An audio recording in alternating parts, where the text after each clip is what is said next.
Thank you, Luke. We still Merci. have some minutes for Nous avons questions quelques and minutes answers. maintenant Would pour you, le débat. may I ask some questions? N'hésitez pas à poser vos questions si vous en avez.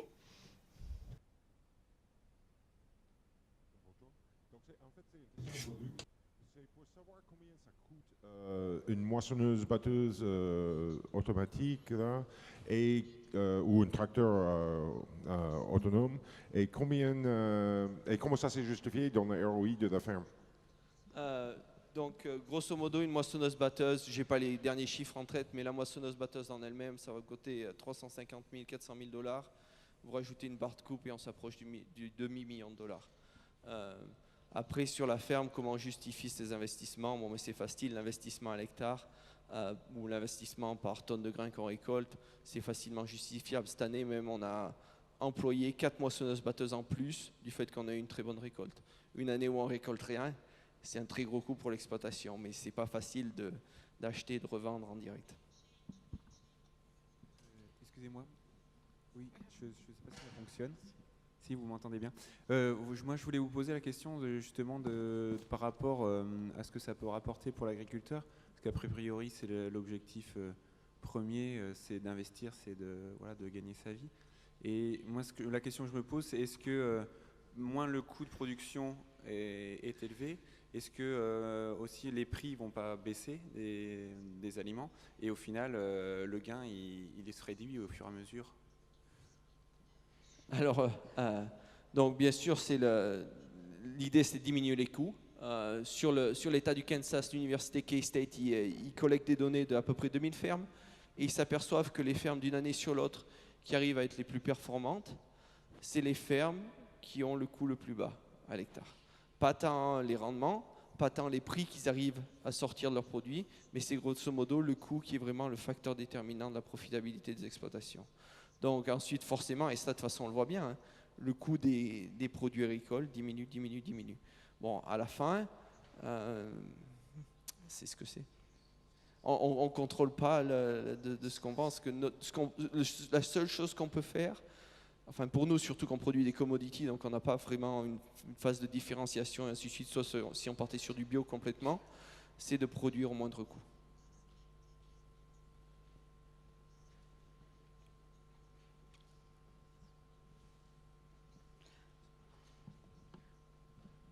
We have another question here. Bonjour, donc pareil pour vous, Luc. Question. J'ai cru comprendre que vous travaillez donc exclusivement avec quasiment John Deere.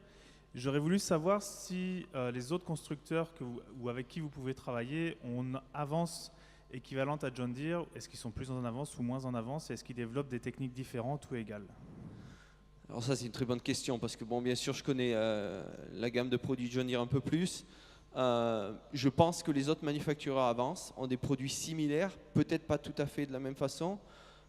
Pour tout vous dire, là ce printemps on était un peu frustrés avec notre représentant de John Deere, donc on a dit on va aller acheter un pulvérisateur CAS parce qu'ils ont des bons produits.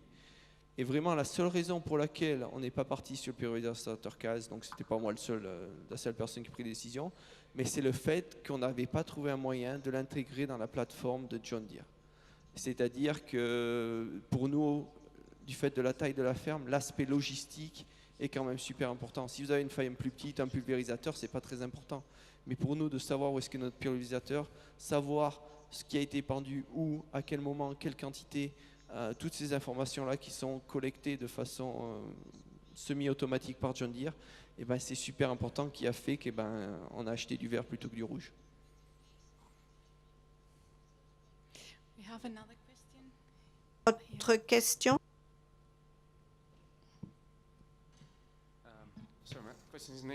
Ma question est en anglais et elle s'adresse à Monsieur Blackmore. Like yourself, I like the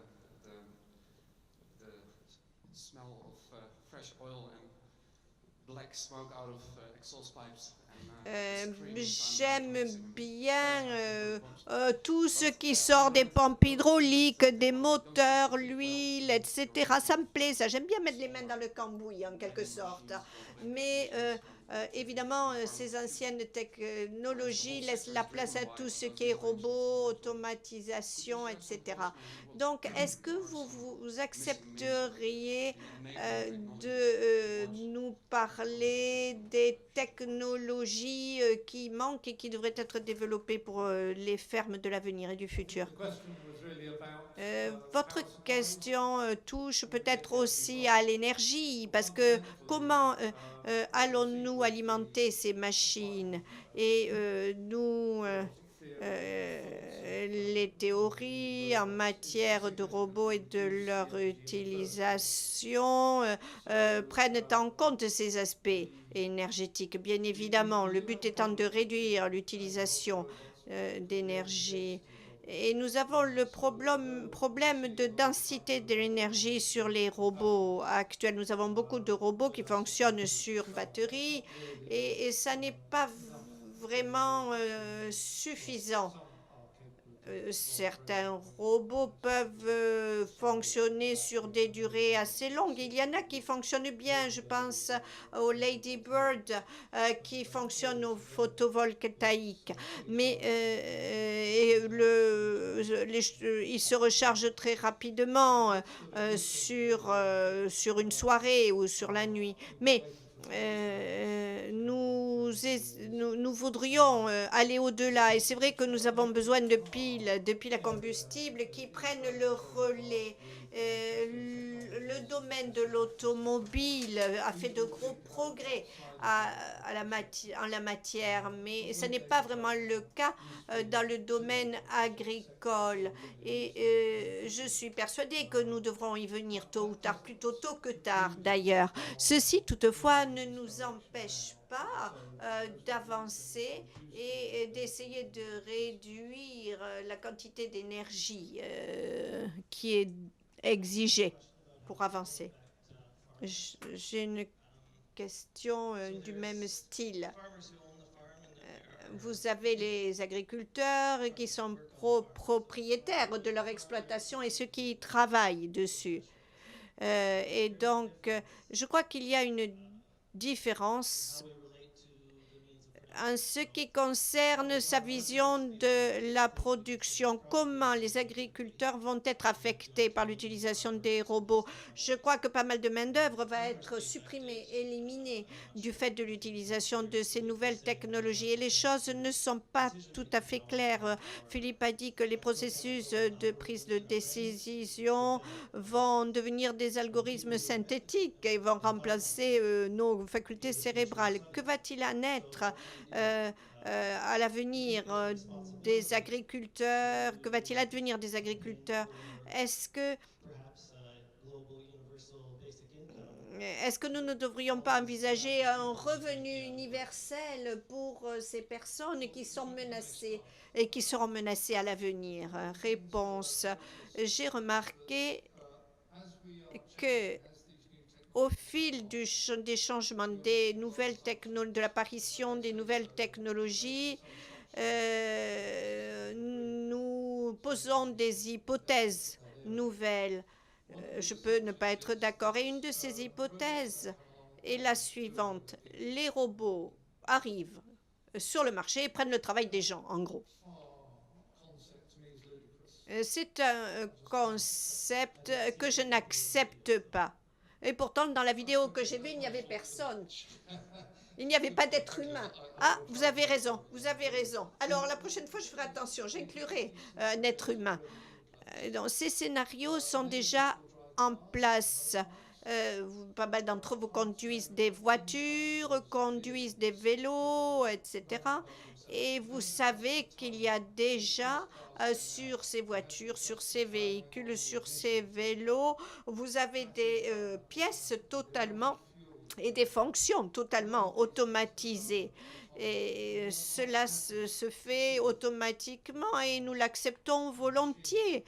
Nous acceptons que l'automatisation prenne le relais de l'humain Toutefois, le contrôle de la machine, en l'occurrence de la voiture, revient totalement à l'être humain. Et pour moi, c'est la même chose avec les robots. Nous avons des robots qui sont issus de technologies qui sont incorporées dans les machines, qui sont intégrées aux machines, et ces robots vont effectuer des tâches donc fondamentales, des tâches basiques.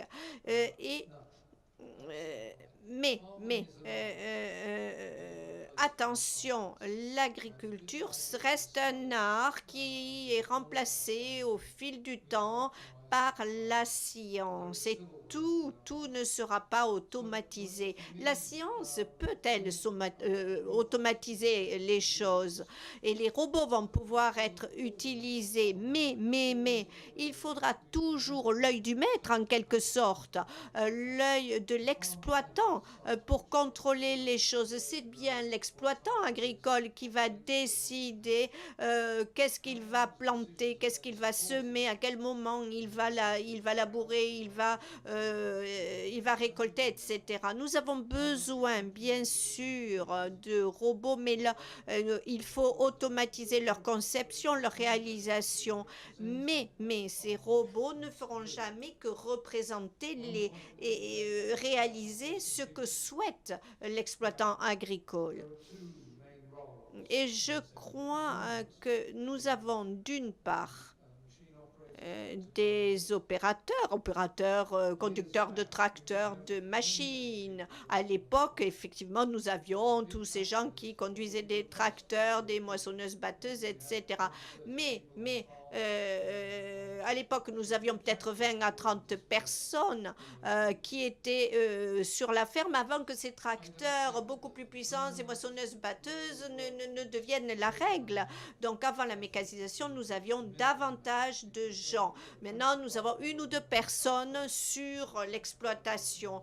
Et je crois qu'à l'avenir, nous en resterons là. Nous n'aurons pas moins de gens. Nous aurons toujours besoin de l'œil, de la vision d'1 ou 2 personnes. Maintenant, c'est vrai que si l'on parle des travailleurs saisonniers, les choses sont différentes. Et là, l'impact va être considérable. Au Royaume-Uni,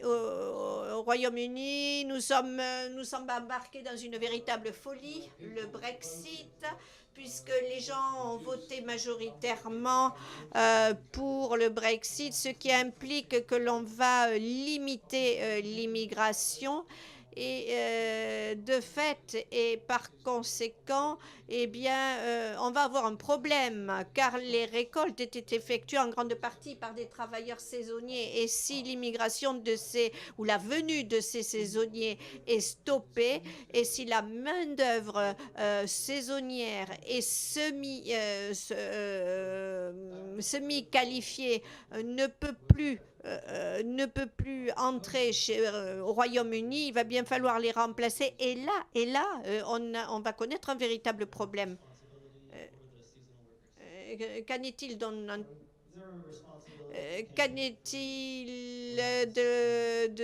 ce problème des travailleurs saisonniers? Qu'est-ce qui va se passer? Bien, c'est une décision purement politique.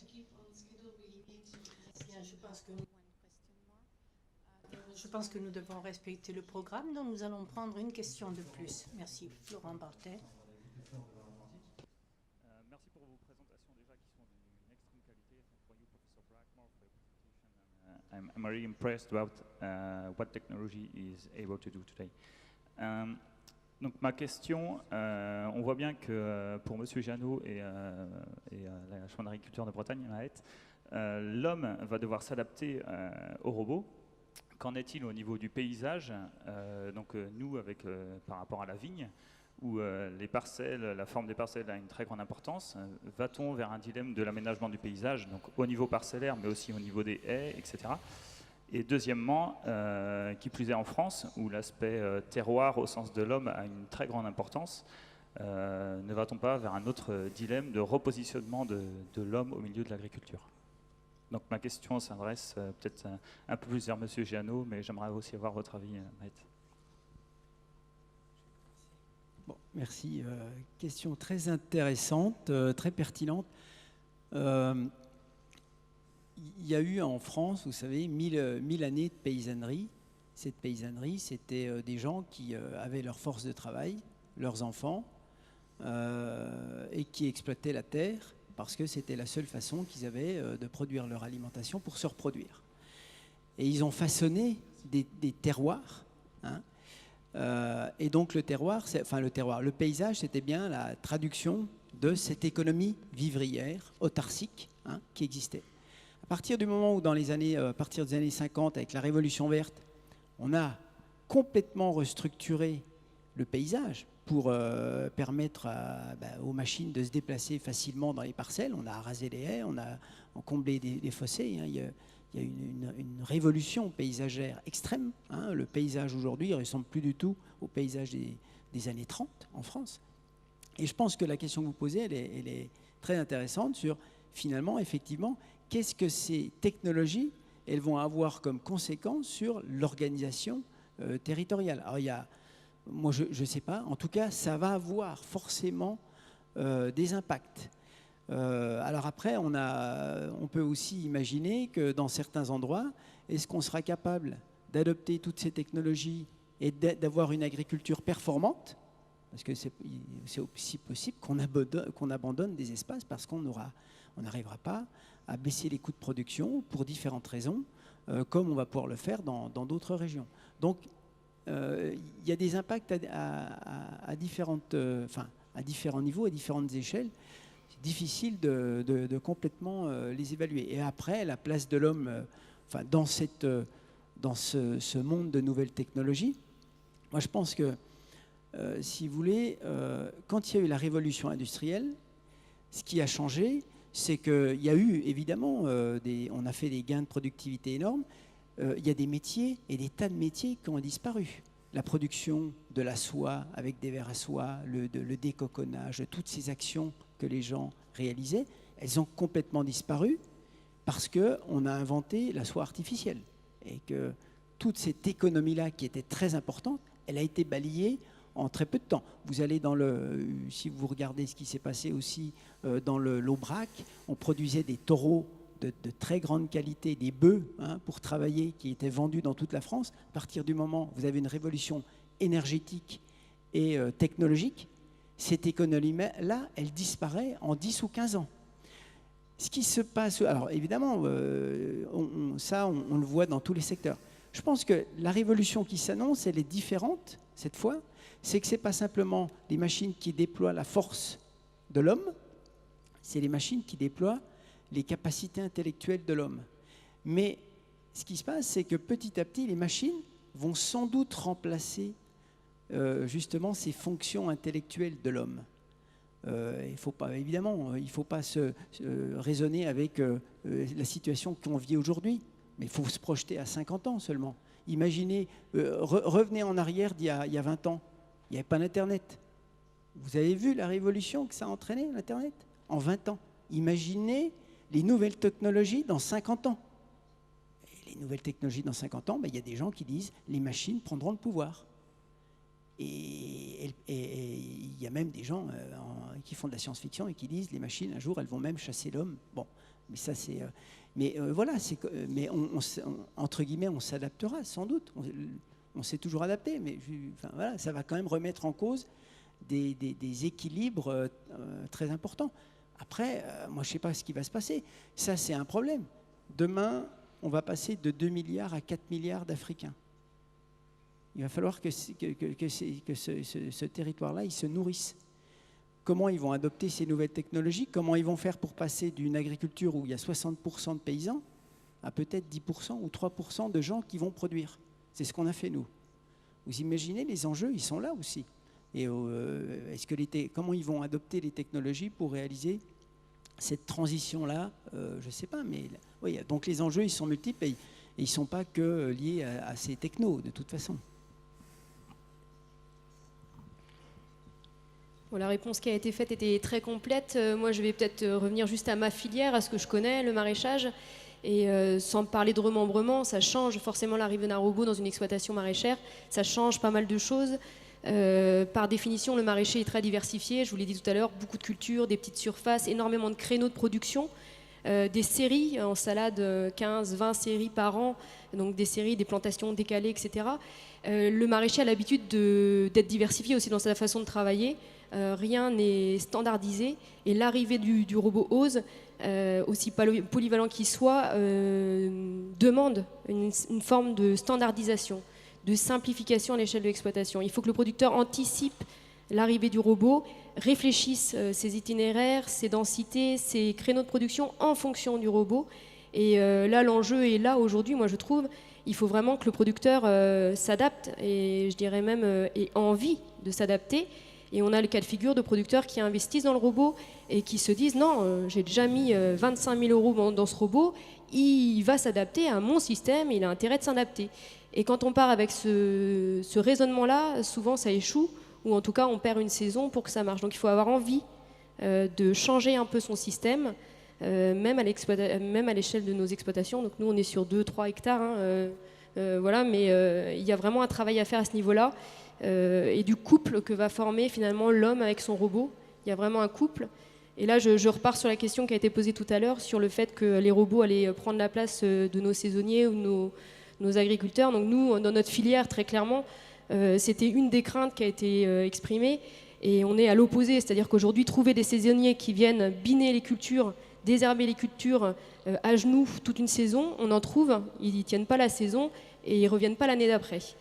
Donc aujourd'hui, on en est là, c'est compliqué, ces exploitations-là. On a des maraîchers qui sont épuisés à 30-35 ans, qui arrêtent après 10 ans d'installation parce que le métier est trop fatigant.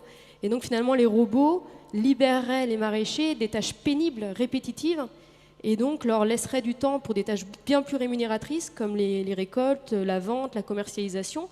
Et finalement, ça pourrait permettre d'embaucher mieux et de fidéliser la main-d'œuvre saisonnière pour d'autres tâches. Donc moi, je ne suis pas d'accord avec cette idée-là, en tout cas pour ma filière. Voilà.